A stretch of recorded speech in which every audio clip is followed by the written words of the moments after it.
معلم کو چاہیے کہ وہ کئی آپشن جب بتائے تو ان میں افضل کیا ہے وہ بھی بتا دے۔ جیسے کوئی نصیحت خیر خواہی کر رہا ہے تو کہے دیکھو تم یہ بھی کر سکتے ہو، یہ بھی بزنس کر سکتے ہو، یہ بھی بزنس کر سکتے ہو، یہ بھی بزنس کر سکتے ہو، لیکن زیادہ اچھا یہ تمہارے لیے ہے۔ اسی طرح سے کوئی کہے کہ آپ یہ بھی کتاب پڑھ سکتے ہو اس موضوع پر، یہ بھی کتاب پڑھ سکتے ہو، یہ بھی کتاب پڑھ سکتے ہو، کئی کتابیں ہیں، زیادہ بہتر کتاب یہ ہے۔ کیونکہ اس حدیث میں آپ دیکھیے اللہ کے نبی صلی اللہ علیہ وسلم نے کہا 4 چیزوں کی وجہ سے نکاح کیا جاتا ہے اور تیری کامیابی دیندار کو چننے میں ہے۔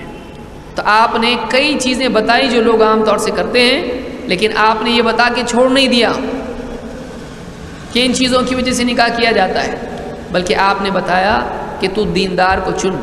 تو آپ اگر کسی کو بتائیں دیکھو یہ بھی کپڑا ہے، یہ بھی کپڑا ہے، یہ بھی کپڑا ہے، یہ بھی زیور ہے، یہ بھی چیز ہے، ٹھیک ہے جو بھی ہے، اگر آپ کسی کی واقعی خیر خواہی کرتے ہیں تو آپ کو چاہیے کہ آپ اس کو آپشن بتانے کے بعد اپنی طرف سے یہ بھی کہیں کہ لیکن میری نگاہ میں زیادہ بہتر یہ ہے، تاکہ وہ اگر واقعی آپ سے مشورہ لے رہا ہے تو اس کو واقعی سمجھ میں آئے کہ کیا چننا بہتر ہے، وہ آپ کی رائے مانگ رہا ہے۔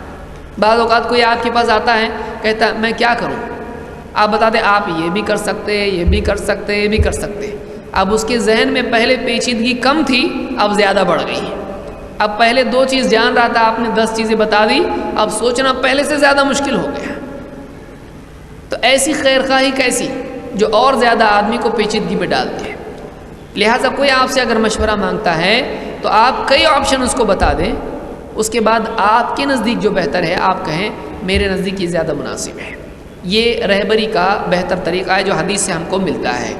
اللہ کے نبی صلی اللہ علیہ وسلم نے آخر میں بتایا کہ تو دیندار کو چن کر کامیاب ہو جا۔